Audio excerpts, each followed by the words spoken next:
Good morning and welcome to study IQ my dear friends. मैं हूं Prashant Mavani. I hope you all are doing good. आज 28 अप्रैल 2020 है, दिन है ट्यूसडे। दिन की शुरुआत करेंगे हैरी पॉटर के राइटर JK रोलिंग के एक बहुत ही इंटरेस्टिंग कोट के साथ। ये कोट लंबे समय से मेरा तो फेवरेट रहा ही है। इस कोट ने मुझे काफ़ी इंस्पायर किया है। It is impossible to live without failing at something unless you live so cautiously that you might as well not have lived at all, in which case you fail by default. इस coat का basic मतलब यह है कि अगर हम चाहें ना चाहें, हमारे जीवन में बहुत सारी ऐसी चीज़ें हैं जिसमें हम फेल होंगे। और पर्सनली अगर आप मुझसे पूछे देन आई वुड से कि फेल होना बहुत ही इंपॉर्टेंट है। जब हम फेल होते हैं तब हम अपने आप को और अच्छी तरीके से जान पाते हैं। हम हमारी जो दुनिया है उसके बारे में अच्छी तरीके से जान पाते हैं। हमारे बहुत सारे जो ऐसे सुपरस्टिशंस हैं वो भी टूट जाते हैं उसी फेलियर के साथ। हम अगर फेलियर को अच्छी तरीके से हैंडल कर पाएँ, डाइजेस्ट कर पाएँ, तो हम बहुत सारी चीज़ें जो सक्सेस से नहीं सीख सकते वो चीज़ें हम फेलियर से सीख सकते हैं। लेकिन बहुत सारे लोग जो है वो यही ट्राई करते रहते हैं कि उनके जीवन में फेलियर ना आए। जैसे मैंने आपको बताया, हम चाहें ना चाहें फेलियर हमारे जीवन का एक पार्ट ही है। एवरी सिंगल डे अगर आप आपके दिन को भी ऑब्जर्व करेंगे then as well you will find कि फेलियर जो है वो छोटी बड़ी चीज़ों में होते रहते हैं। तो अगर हम ऐसी चीज़ करने की कोशिश करेंगे कि हमारे जीवन में फेलियर ही ना हो, तो शायद हम एक ऐसा जीवन जीने लगेंगे जिसमें कोई नई चीज़ ही ना हो। जो ट्राइड एंड टेस्टेड चीज़ें हैं वही हम करेंगे, नई कोई चीज़ करने के बारे में सोचेंगे नहीं। और अगर ओवरऑल ऐसा अगर एक जीवन देखा जाए जिसमें फेलियर से बचने के सारे चांसेस लिए जाते हैं, सारी ऐसी चीज़ें की जाती हैं जिसमें फेलियर ही ना हो, तो बाय डिफ़ॉल्ट वो जीवन जो है वही एक फेलियर बन जाता है। तो सोचिएगा इसके बारे में। इसी के साथ डियर फ्रेंड्स, स्टडी IQ ने स्मार्ट कोर्स लॉन्च कर दिया है। आपकी स्क्रीन के ऊपर जो फैकल्टीज़ हैं, इनके अलावा कुछ IAS ऑफिसर्स ने भी अपना योगदान दिया है इस स्मार्ट कोर्स को डिज़ाइन करने में। प्री और मेंस दोनों एग्जामिनेशन को कवर करता है ये स्मार्ट कोर्स। EMI भी अवेलेबल है। ज़्यादा जानकारी के लिए all you have to do is download our mobile application. Lecture की PDF को डाउनलोड करने के लिए check out my Telegram channel. Lecture को दूसरे स्टूडेंट्स के साथ शेयर ज़रूर करें। वीडियो पसंद आता है then hit the like button and please don't forget to subscribe to our YouTube channel. Dear friends, आज हमारे टेबल के ऊपर टोटल 4 आर्टिकल्स हैं। 3 आर्टिकल्स ऐसे हैं जो एक दूसरे के साथ कनेक्टेड हैं। सबसे पहले हम बात करेंगे NK नारायण साहब ने एक आर्टिकल लिखा है। ये हमारे फॉर्मर नेशनल सिक्योरिटी एडवाइज़र रह चुके हैं, वेस्ट बंगाल के गवर्नर रह चुके हैं, और इनके द्वारा लिखे गए आर्टिकल्स जो हैं वो काफ़ी इंटरेस्टिंग होते हैं।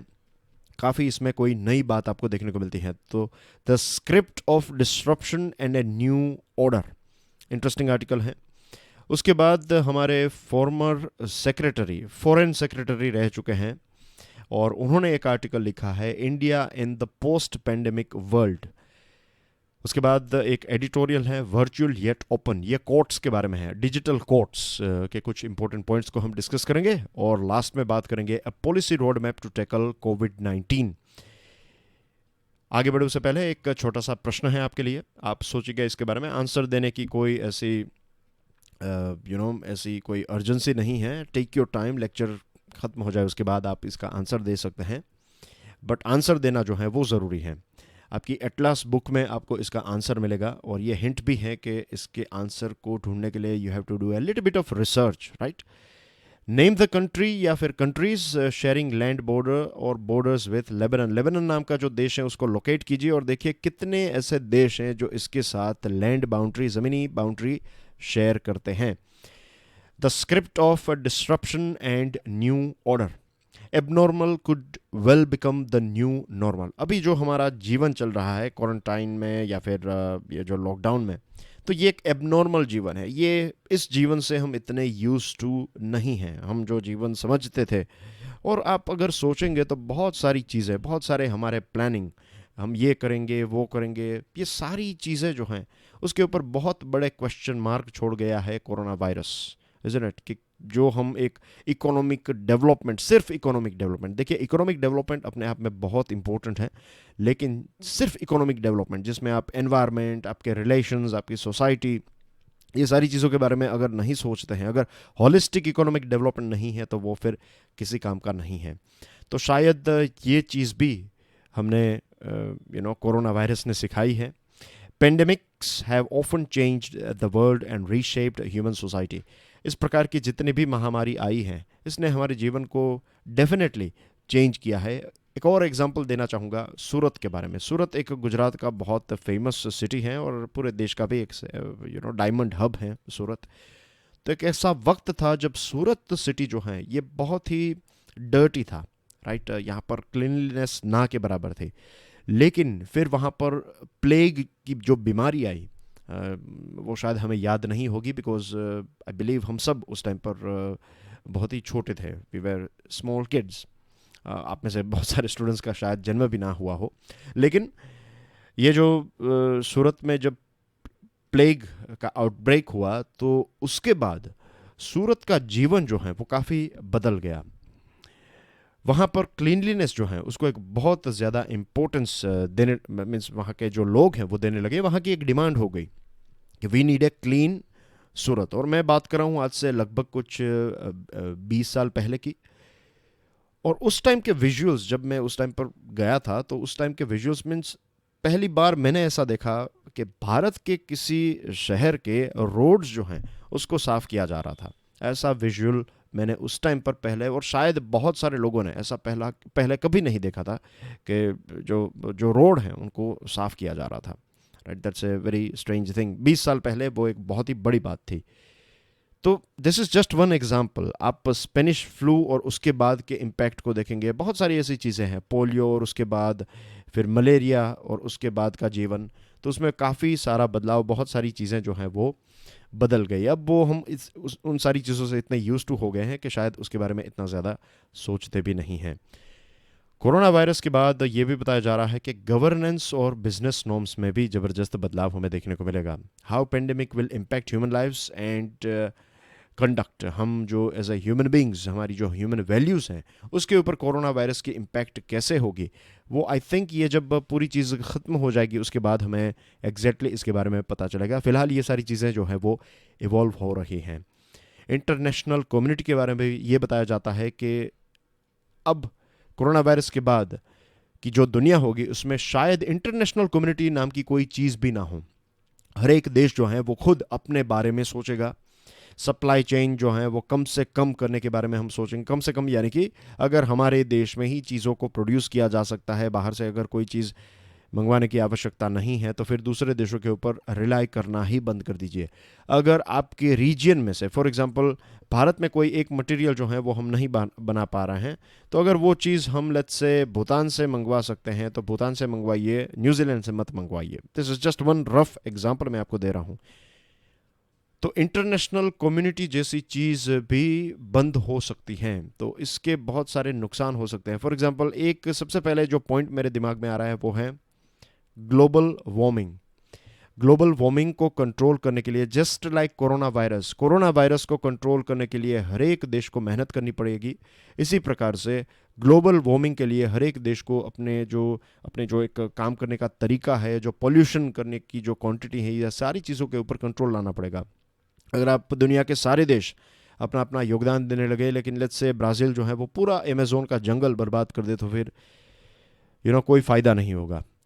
तो इंटरनेशनल कम्युनिटी अगर बंद हो जाएगी तो ये भी दुनिया के लिए एक बहुत बड़ा नुकसान है। शायद कोरोना वायरस के ऊपर हम कंट्रोल कर ले, लेकिन बहुत सारी चीज़ें जो हैं वो बर्बाद हो जाएगी। फिर एक और चीज़ सामने आई है, United Nations Security Council, World Health Organization, इनके फेलियर्स हमें देखने को मिले। ये वे सारे ऑर्गेनाइजेशंस हैं, ये सारे मॉडल्स हैं, इंस्टीट्यूशंस हैं जो 1950s में इनका जन्म हुआ, 1940s, लेट 40s में, 50s में इनका जन्म हुआ, और आज 2020 में भी वही पुराने मॉडल को हम फॉलो कर रहे हैं। हम 2-3 साल पुराना कंप्यूटर और उसकी सिस्टम को एक्सेप्ट नहीं कर पाते। फ़ोन्स जो हैं वो 2-3 साल पुराने हो जाते हैं, देन वी से कि ये बहुत ही आउटडेटेड हो चुके हैं। और यहाँ पर देखिए यूएनएससी, जिसको एक स्ट्रॉन्ग स्टैंड लेना चाहिए था बहुत सारे देशों में, जो रेड बैरेट्स हैं उनको भेजना चाहिए था, लेकिन ये सारी चीज़ें उन्होंने नहीं की। वर्ल्ड हेल्थ ऑर्गेनाइजेशन के ऊपर भी ये इल्ज़ाम लग रहा है कि ये एक बायस्ड तरीके से इन्होंने सारी चीज़ों को स्टार्टिंग में संभाला। इकोनॉमिक फ्रंट की बात करें, इकोनॉमी की बात करें, तो वर्ल्ड बैंक ने तो ये बता दिया है कि दुनिया जो है वो नेगेटिव ग्रोथ फेस करने वाली है।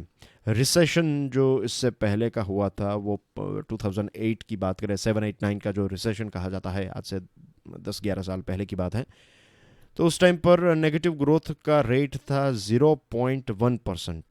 इस बार ये बताया जाता है कि ग्लोबल जो ग्रोथ है वो -3 तक होगा, -3।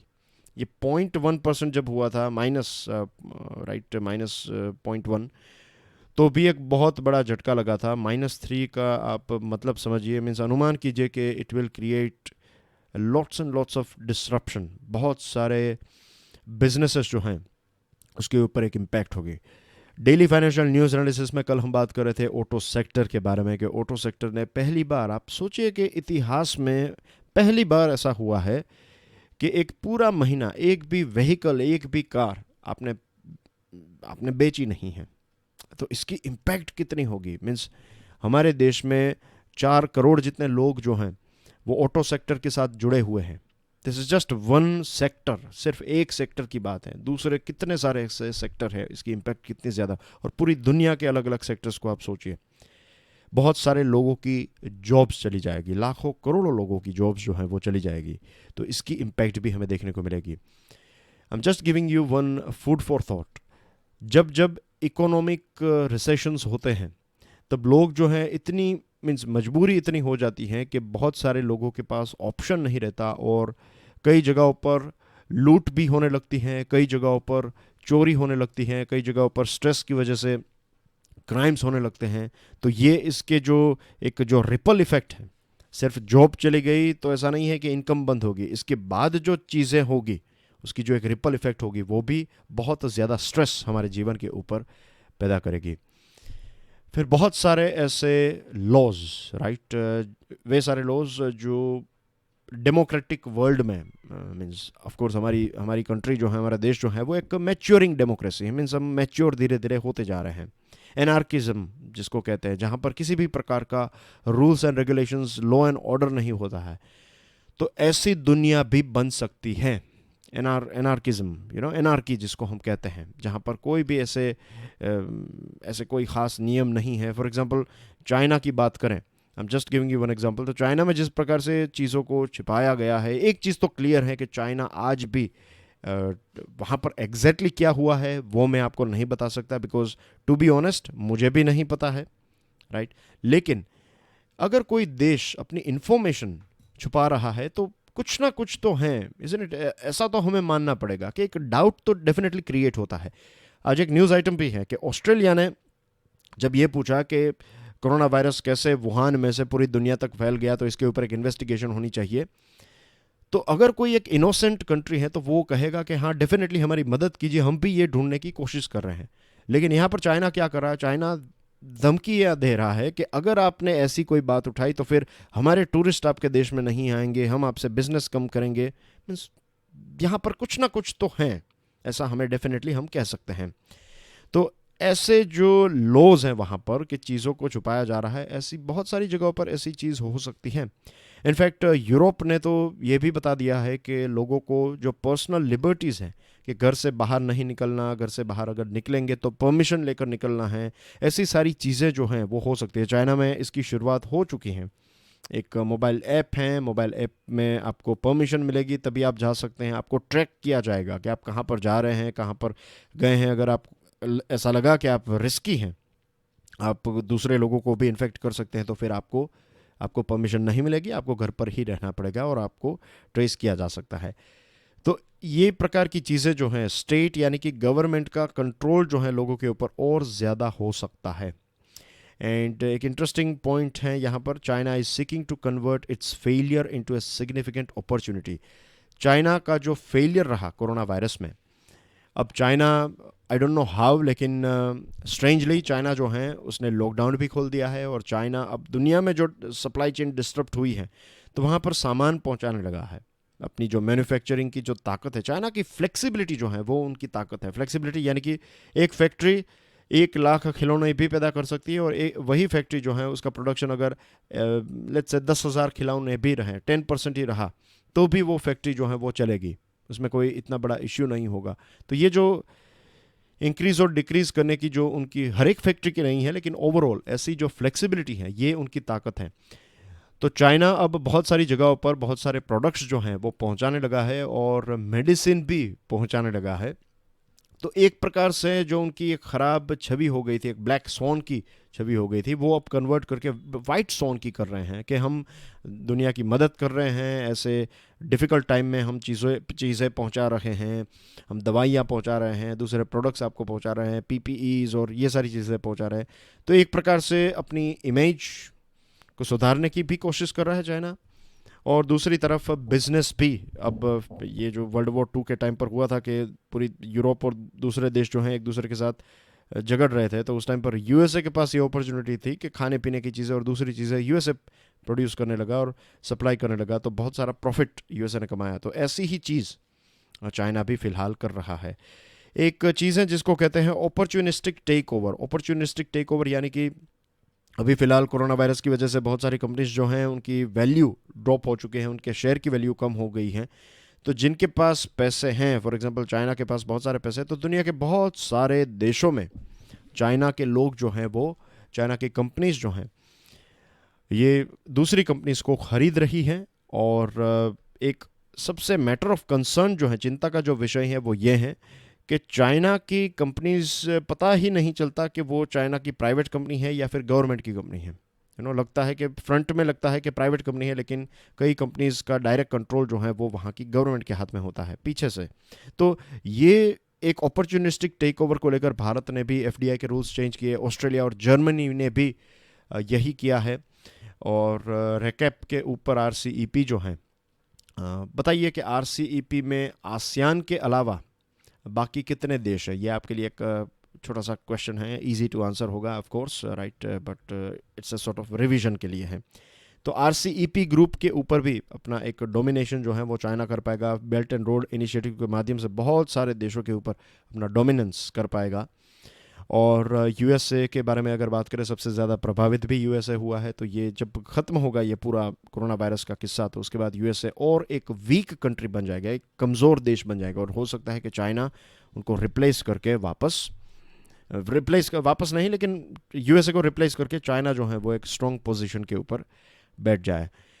दूसरे देशों की बात करें तो से फॉर एग्जांपल जर्मनी, तो जर्मनी एक प्रकार से डिटैच्ड हो चुका है कि फ्रांस का जो भी होना हो जाए, ब्रेग्जिट के बाद यूके का या फिर यूरोप का जो भी हो, हम इटली और इन सारे देशों की मदद नहीं करेंगे। इस प्रकार का एटीट्यूड जर्मनी जैसे कंट्रीज़ में हमें देखने को मिला है। वेस्ट एशिया की बात करें तो सऊदी अरेबिया और ईरान की सिचुएशन भी बहुत ख़राब हो जाएगी, और उनके साथ भारत की भी, क्योंकि ऑयल की प्राइसेस ड्रॉप होगी तो इन सारे देशों की इनकम कम होगी। तो एक प्रकार से झगड़े शायद बढ़ जाएंगे इन दोनों के बीच में। और भारत के लोग जो वहाँ पर रहते हैं और रेमिटेंस जो हमें मिलता है, तो रेमिटेंस भी ड्रॉप हो सकता है। 2019 में भारत को टोटल कितना रेमिटेंस मिला था, ये आपके लिए एक तीसरा प्रश्न है।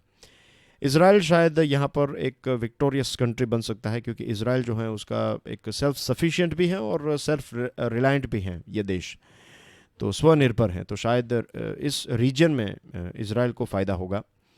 भारत के लिए भी इकोनॉमिक सिचुएशन थोड़ी डिफ़िकल्ट हो सकती हैं, खास करके साउथ एशिया की बात करें। वर्ल्ड बैंक और दूसरी एजेंसीज का कहना यह है कि भारत और चाइना दो ही ऐसे देश होंगे जो पॉजिटिव ग्रोथ करेंगे। भारत का कुछ 1.8% जितना जीडीपी का ग्रोथ होगा, which is not that bad I would say. लेकिन भारत की जो एक कैपेबिलिटी है मैनूवर, यानी कि जो हमारी एक फ्लेक्सिबिलिटी है, उसके ऊपर तो इम्पैक्ट होगी। हम जो पड़ोसी देश हैं उसकी इतनी मदद नहीं कर पाएंगे, और चाइना जो है यहाँ पर मदद करके इन सारे देशों को अपने पक्ष में खींच सकता है। तो ये है ओवरऑल सिनारियो। एक बहुत ही इंपॉर्टेंट आर्टिकल था। उसके बाद India in the post pandemic world, again ये आर्टिकल इसके साथ जुड़ा हुआ है। इस आर्टिकल में ये बताया है कि the world we once knew has gone perhaps forever. जो दुनिया हम जानते थे वो दुनिया शायद हमेशा के लिए चली गई है। अब ये तो एक अनुमान है, देखते हैं आगे क्या होता है। What has not changed though is human nature itself। हमारा जो एक स्वभाव है इंसानों का, वो शायद चेंज नहीं होगा। हम एक बार चीज़ें बैक टू नॉर्मल हो जाएगी तो फिर से पोल्यूशन करने लगेंगे, फिर से पैसों के पीछे भागने लगेंगे, फिर से जो इम्पोर्टेंट चीज़ें हैं उसके बारे में, जो इम्पोर्टेंट यानी कि जो लाइफ के लिए इम्पोर्टेंट है, fresh air, peace of mind, जिन चीज़ों को हम बाज़ार से नहीं खरीद सकते, जिनके बारे में हम जानते हैं, लेकिन फिर भी दुनिया कुछ ऐसी बन गई है कि हम इन सारी चीज़ों को छोड़कर दूसरी सारी लग्जरियस आइटम्स के पीछे ही दौड़ते रहे हैं, और उसी वजह से दुनिया आज यहाँ तक शायद पहुँच गई है। What we do not know is much greater. एक चीज़ तो हमें पता चली है कि जो हम जानते हैं उससे तो बहुत बड़ी एक बहुत बड़ी चीज़ जो है वो ये है कि हम बहुत सारी चीज़ें नहीं जानते हैं। जो आज तक हमने जाना है दुनिया के बारे में, इंसानों के बारे में, दैट इज़ वेरी लेस, बहुत कम है compare to what we don't know. For example corona virus के बारे में हमें पता नहीं था, लेकिन देखिए एक छोटे से जिसको हम देख नहीं सकते, इस वायरस ने कितना बड़ा एक डिसरप्शन पैदा किया। मैक्रो जो चीज़ें हैं, जैसे कि ग्लोबल वार्मिंग की वजह से होने वाले बदलाव जो हैं वो तो अभी पेंडिंग हैं, और वो जब होंगे तो पता नहीं कि इससे भी ज़्यादा चीज़ें, उस टाइम तो सिचुएशन ऐसी भी हो सकती है पे घर पर रहने, घर में भी अगर आप रहेंगे तो भी कोई फ़ायदा नहीं होगा, ऐसा हो सकता है। ये डराने की बात नहीं है, ये सोचने की बात है। अगर हम इसमें मीन्स कैसे हम इमर्ज होंगे, कैसे हम इसको डील करते हैं as a country. For example Bharat जो है, ये कोरोना वायरस ख़त्म हो गया, उसके बाद भारत की सिचुएशन, उसकी इमेज, उसकी छवि कैसी होगी, वो हम कैसे इस कोरोना वायरस को हैंडल करते हैं, इसमें हमें कितना सक्सेस मिलता है, क्या फेलियर है, ये सारी चीज़ें हमारे भविष्य को तय करेगी। हमारी क्वालिटी ऑफ लीडरशिप, खास करके सेंट्रल लेवल पर, स्टेट लेवल पर, डिस्ट्रिक्ट लेवल पर, विलेज लेवल तक, हमारी जो पूरा ये पिरामिड है तो इसके अलग अलग लेयर्स पर लीडरशिप किस प्रकार की है, एडमिनिस्ट्रेशन की क्वालिटी किस प्रकार की है, ये सारी चीज़ें हमारे सक्सेस और फेलियर को डिसाइड करेगी। Institutional framework, health care facility, और इसी के साथ साथ जो हमारा सामाजिक जीवन है ये भी तय करेगा कि हम फेल हुए हैं या फिर पास हुए हैं। इसमें यह भी एक प्रश्न है कि हमें दो प्रकार के भारत देखने को मिले, एक इंडिया और एक भारत। इंडिया को एक मॉडर्न बताया जाता है कि जो लोग घर पर रहें और सरवाइव कर पा रहे हैं, और भारत यानी कि एक ग्रामीण भारत, या फिर एक ऐसा ऐसा ऐसा ऐसा पार्ट हमारे देश का जो स्ट्रगल कर रहा है, जहाँ पर वायरसेस के केसेस जो हैं वो बढ़ते जा रहे हैं, लोगों का दुख जो है वो बढ़ता जा रहा है। तो इस आर्टिकल में ये बताया है कि दो चीज़ों के ऊपर हमें फोकस करना है, जिसके बारे में हमने ऑलरेडी डिस्कशन कर ली है, कि हेल्थ और एक है इकोनॉमी। हेल्थ के साथ साथ इकोनॉमी को भी धीरे धीरे हमें रिलीज़ करते जाना होगा। और दुनिया के सामने भारत एक प्रॉब्लम बन के आ रहा है या फिर सॉल्यूशन लेकर आ रहा है, हम एक स्ट्रॉन्ग कंट्री होंगे या फिर एक वीक कंट्री होंगे, ये तो भविष्य ही बता सकता है। लेकिन इस आर्टिकल में एक और चीज़ है कि फॉल्ट लाइंस के बारे में यहाँ पर बताया कि कास्ट को लेकर, क्लास को लेकर, इकोनॉमिकल डिस्क्रिमिनेशन, या फिर जो एक ऊंच नीच है कि एक किसी कुछ लोगों के पास बहुत पैसे हैं, कुछ लोगों के पास कुछ नहीं है, तो ये सारी चीज़ों की रियलिटीज़ भी हमारे सामने आई है। तो ये सारे हमारे फॉल्ट्स हैं, ये सब हमारे शॉर्टकमिंग्स और फेलियर्स हैं, और इन फेलियर्स को हमें कोरोना वायरस सेटल हो जाए उसके बाद डेफिनेटली एड्रेस करना ही होगा। इसके अलावा हमारे पास कोई ऑप्शन है ही नहीं। वर्चुअल कोर्ट्स, सुप्रीम कोर्ट ने और दूसरी कुछ हमारे देश की कोर्ट्स जो हैं वहाँ पर वर्चुअल प्रोसीडिंग्स यानी कि ऑनलाइन प्रोसीडिंग्स चल रही हैं। This is going to be the future, right. यही देश का फ्यूचर होगा। इससे बहुत सारे फ़ायदे हैं। एक तो वक्त बच जाएगा, एनर्जी आपकी बचेगी, कॉस्ट कम हो जाएगा, डिलीवरी जो स्पीड, जस्टिस डिलीवरी है वो भी स्पीडी हो जाएगी। रिपीटेशन जो है चीज़ों का, कि आपने सेशंस कोर्ट में गवाही दी, फिर उसके बाद हाई कोर्ट में गवाही देने जाना है, फिर सुप्रीम कोर्ट में देने जाना है, तो ये सारी चीज़ें ख़त्म हो जाएगी। आपने एक जगह पर गवाही दी, उसको माना जाएगा, और वही चीज़ जो है वो एंड तक उसको कंसिडर किया जाएगा। तो रिपीटेशन जो है बहुत सारी चीज़ों का वो कम हो जाएगा। इस फील्ड के जो एक्सपर्ट्स हैं, जैसे कि हमारे चीफ जस्टिस ऑफ इंडिया ने बताया है कि वर्चुअल कोर्ट्स जो हैं, ये ओपन कोर्ट्स जो होती हैं, जो नॉर्मल कोर्ट्स हैं, तो उसी प्रकार से होती हैं। ऑनलाइन आप देख सकते हैं, लाइव देख सकते हैं, तो ये सारे इसके फ़ायदे हैं। सुप्रीम कोर्ट का जो बार एसोसिएशन है, उनका कहना ये है कि हमें सिर्फ फ्यूचर में वीडियो कॉन्फ्रेंस नहीं, जो नॉर्मल कोर्ट्स हैं उनको भी हमें बैक टू नॉर्मल जल्द से जल्द रिस्टोर करना होगा। Yes, of course we can do that. Physical एक व्यक्ति को देखना जो है, उसकी बॉडी लैंग्वेज, बहुत सारी ऐसी साइंस जो है वो भी मैटर करती हैं, वो शायद फिजिकली ही आप देख पाएँ। लेकिन जहाँ तक जिन जिन चीज़ों को हम डिजिटल कर सकते हैं, जिन जिन चीज़ों को हम इजी बना सकते हैं, वो हमें डेफिनेटली बनानी चाहिए। सिंपल ही एक एडिटोरियल है। A policy road map to tackle कोविड-19। यहाँ पर तीन चीज़ों के बारे में स्टार्टिंग होती है, राइट। सबसे पहले तो ये है कि लॉस ऑफ लाइफ, कि जितने लोग कम इसकी चपेट में और जितने लोग कम मृत्यु हो तो वो हमें करना चाहिए। Of course this is number one priority. Second है कि धीरे धीरे इकोनॉमिक और सामाजिक जीवन को बैक टू नॉर्मल लाने की कोशिश। और तीसरा इंपॉर्टेंट पॉइंट ये है कि ग्लाइड पाथ, यानी कि इस कोरोना वायरस के चक्कर में से हम बाहर निकले वंस एंड फॉर ऑल, कि एक ही बार में इसका एंड हो जाए, राइट। ये रिपीटेटिव ये जो ऑन ऑफ हैं, ऐसा हमें लॉकडाउन नहीं देखना है, किसी भी देश को नहीं देखना है। एक इफ़ेक्टिव हेल्थ सिस्टम हमें तैयार करनी होगी, राइट। उसके लिए जब तक इसकी दवाई नहीं मिलती है तब तक lockdowns, mass testing, contact tracing, quarantine, ये सारी चीज़ें हमें करती रहनी पड़ेगी मास स्केल पर, यानी कि एक बहुत बड़े स्केल पर लोगों को हमें टेस्ट करना होगा। इनफैक्ट बहुत सारे एडवांस्ड कंट्रीज़ भी मास स्केल पर टेस्टिंग नहीं कर पाए हैं, लेकिन यही हमारा लक्ष्य होना चाहिए। जब तक हमें इसकी वैक्सीन या फिर कोई ऐसी ट्रीटमेंट नहीं मिलती है तब तक हमें मॉडरेशन लेवल पर जितना आवश्यक है उतना लॉकडाउन भी करना होगा। बहुत सारे एरिया जो हैं उनको कम्प्लीटली बंद करना होगा। बहुत सारे लोगों को, लाखों करोड़ों लोगों को हमें क्वारंटीन में रखना होगा। तो ये सारी चीज़ें तो हमें करती रहनी पड़ेगी। फिर इसकी अगर हमें दवाई मिलती है, इसके ऊपर जो भी खर्च होता है, तो इस खर्च को हमें खर्च के तौर पर नहीं, लेकिन एक प्रकार के इन्वेस्टमेंट के तौर पर देखना चाहिए कि जो हम पैसे इसमें खर्च करेंगे, क्वारंटीन करेंगे, जो भी मेहनत करेंगे हम, तो उसका रिटर्न हमें मिलेगा एक हेल्थी सोसाइटी, राइट। ये इसका रिटर्न होगा। जनरली आज तक हम यही चीज़ से ट्रेंड है कि हमें क्वांटिटी में चीज़ें मिले, यानी कि अगर आपने 100 रुपये इन्वेस्ट किए तो आपको उसके ऊपर 10 रुपये मिल गए, तो वो हो गई क्वांटिटी। तो यही चीज़ से हम ट्रेंड हैं। लेकिन अब हमें क्वालिटी के ऊपर भी फोकस करना होगा कि अगर हम क्वारंटीन करते हैं, मास टेस्टिंग करते हैं, लॉकडाउन्स रखते हैं कुछ जगहों पर, तो ये सारी चीज़ों के ऑफ कोर्स कॉस्ट होंगे, लेकिन ये कॉस्ट जो हैं ये आपके खर्च नहीं है, ये आपका इन्वेस्टमेंट है। रिटर्न में आपको मिलेगी एक हेल्थी सोसाइटी।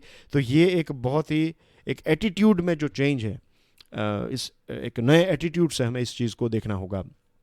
प्राइवेट फर्म्स जो हैं, जो दवाइयाँ अगर ढूंढ रही है, कोई प्रोसेसेस ढूंढ रही है, अगर उनको कोई ब्रेक थ्रू मिलता है या फिर कोई उनको एक नया इन्वेंशन इसमें मिलता है, तो ये पूरी दुनिया के लिए फ्रीली अवेलेबल होना चाहिए। इसका जो भी खर्च है वो खर्च हम लेट्स से दुनिया के अलग अलग देशों से कलेक्ट कर सकते हैं, लेकिन कंपनी को भी नुकसान ना हो, इनोवेशन भी हैम्पर ना हो, और दुनिया को भी इसके बेनिफिट फ्रीली मिले, ये सबसे इम्पोर्टेंट हैं। और फाइनेंशियल कॉम्पनसेशन के बारे में बात की है, जिसके बारे में हमने ऑलरेडी डिस्कशन कर ली है कि जिनको जितनी आवश्यकता है उतने पैसे, उनको उतना सपोर्ट, खाने पीने की चीज़ें, ये सारी चीज़ें भी हमें देनी चाहिए, ख़ास करके सबसे जो वल्नरेबल हैं उनको। फिर बात करें न्यूज़ आइटम्स के बारे में। चीफ मिनिस्टर्स के साथ डिस्कशन हुई और यहाँ पर प्राइम मिनिस्टर साहब ने ये बताया है कि ग्रेडेड एग्जिट होगा लॉकडाउन में से। एक साथ पूरा देश जो है वो लॉकडाउन में से नहीं निकलेगा। और अगर आप मुझसे पूछे देन आई वुड से ये एक बहुत ही लॉजिकल स्टेप है, right. It is not possible. अलग अलग जगहों पर अलग अलग सिचुएशन है। गुजरात और महाराष्ट्र में केसेस जो हैं वो बढ़ते जा रहे हैं। अगर कर्नाटका की बात करें तो वहाँ पर जो एक्टिव केसेस हैं वो कम होते जा रहे हैं। एक्टिव केसेस का जो ग्राफ है वो कम होता जा रहा है। रिकवरी जो है वो बढ़ती जा रही है। केरला में एक्टिव केसेस बहुत ड्रॉप हुए हैं और रिकवरी जो है वो बहुत ज़्यादा हुई। तो अलग अलग रीजन में अलग अलग सिचुएशन है, तो आप एक साथ पूरे देश को नहीं खोल पाएंगे। एक दूसरे चीफ मिनिस्टर जो हैं उनका एक सुझाव यही था, सुझाव ये था कि हमें धीरे धीरे लॉकडाउन खोलना चाहिए, और प्राइम मिनिस्टर साहब ने भी इसी चीज़ को सपोर्ट किया है। तो देखते हैं आगे फाइनल डिसीजन क्या लिया जाता है। आईसीएमआर के ऊपर जो एक इल्ज़ाम लगा था, तो आईसीएमआर ने यह बताया कि एक भी पैसा जो है फ़िलहाल हमने चाइनीज़ टेस्ट किट के लिए पे नहीं किया है। म्यूचुअल फंड्स के लिए आरबीआई ने 50,000 करोड़ की लिक्विडिटी प्रोवाइड की हैं, और ये जो बड़े बड़े म्यूचुअल फंड्स हैं उनके लिए हैं, राइट। कुछ रिस्की जो डेट फंड्स हैं, रिस्क जो हाई रिस्क जोन्स के जो म्यूचुअल फंड्स हैं उनके लिए हैं। बाकी ओवरऑल आरबीआई का कहना यह है कि इंडस्ट्री में काफ़ी लिक्विडिटी है। सेंट्रल गवर्नमेंट ने यह बताया है कि जो माइल्ड केसेस हैं उनको घर पर ही आइसोलेट किया जाना चाहिए।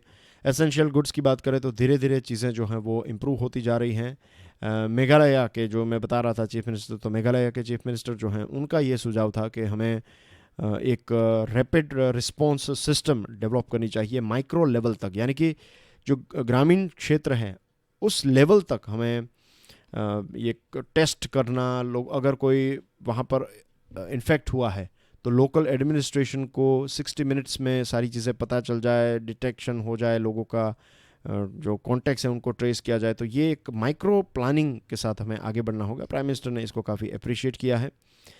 एक रिपोर्ट है सिप्री, SIPRI, यानी कि Stockholm International Peace Research Institute, और इसने ये बताया है कि भारत ये सारे सबसे ज़्यादा ऐसे देश हैं जो सबसे ज़्यादा डिफेंस के लिए पैसे खर्च करते हैं। फॉर एग्जांपल नंबर 1 पर है USA, उसके बाद है चाइना, 3rd नंबर पर है हमारा देश भारत ने $71.1 बिलियन जो हैं वो खर्च किए 2018 में डिफेंस के पीछे, और उसके बाद है रशिया और फिर हैं सऊदी अरेबिया। किम जोंग कहाँ पर हैं उनके बारे में पता नहीं है। चाइना के बारे में मैंने ऑलरेडी आपको बता दिया कि ऑस्ट्रेलिया को धमकी दी है चाइना ने, क्योंकि ऑस्ट्रेलिया ने इन्वेस्टिगेशन की डिमांड की। और पाकिस्तान में जो क्लरिक है वहाँ के एक जो धर्म गुरु हैं, उनकी कमेंट आप पढ़िए। उनका कहना ये है कि ये महिलाओं की वजह से कोरोना वायरस जो है वो स्प्रेड हो रहा है पाकिस्तान में। तो काफ़ी इलॉजिकल कमेंट उन्होंने दी है। And that's everything in today's discussion. Thank you very much for watching this video. God bless you all. जय हिंद।